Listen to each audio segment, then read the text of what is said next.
This week's story from Fairy Tales by Terry Jones is Brave Molly. A little girl was once caught in a thunderstorm. The day grew dark and the wind started to blow, and suddenly a fork of lightning streaked across the sky, and a great clap of thunder rolled all around her. Poor Molly trembled with fright, and she wished she were back at home with her mother. Then it started to rain. Such a cloudburst it was. The heavens just opened up and down came the rain in great big drops the size of your fist. In the distance, Molly could see a little hut, so she ran up to it, and finding the door open, she slipped into the gloomy inside. No sooner had she shut the door than a deep growling voice said, "Grrr! Who are you?" Molly looked around, but the inside of the hut was quite dark and she couldn't see anyone.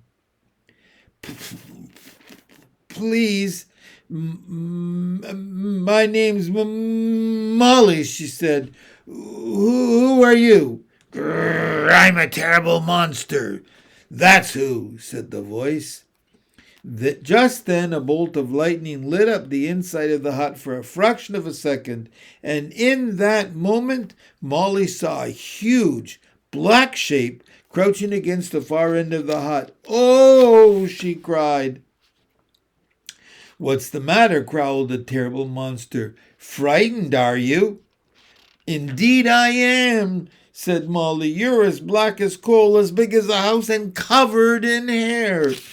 And I've got a terrible roar," said the monster. "Roar!"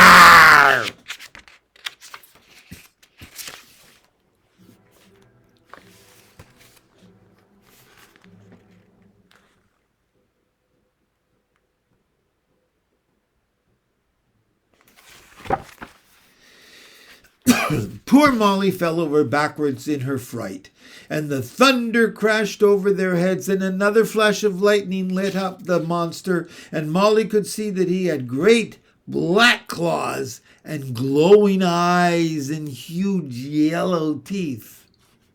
"Pretty frightening, huh?" bellowed the monster. "Oh, yes," cried Molly. And I'm as strong as 200 oxen," he cried, and as the lightning flashed, Molly saw the monster rear up on his legs and throw the roof of the hut high into the air. "Oh, please don't," cried Molly, as the rain started to pour down on her and the thunder crashed.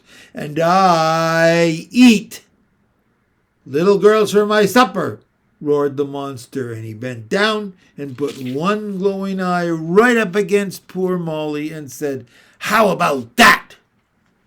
"Well," Molly thought to herself, "it's no use being frightened. If he's going to eat me, he's going to eat me." So she picked up her satchel and hit that monster right on the nose. And do you know what happened? Well, the monster didn't pick her up in his huge claws, and he didn't gobble her up with his great yellow teeth. Do you know what he did? First he turned green, then he turned black, and then he turned bright pink, and a bunch of flowers grew out of the top of his head. "Why, you're not a frightening monster at all," cried Molly. "Aren't I?" said the monster. "No," said Molly, and a beautiful ribbon tied in a bow suddenly appeared right around the monster's middle.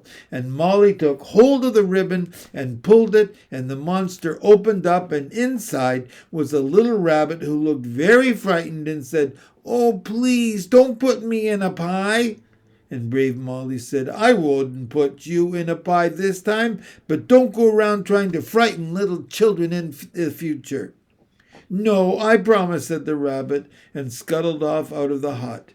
And just then the sky cleared, and the sun came out, and brave Molly set off home again, and she didn't meet another monster all the rest of the way.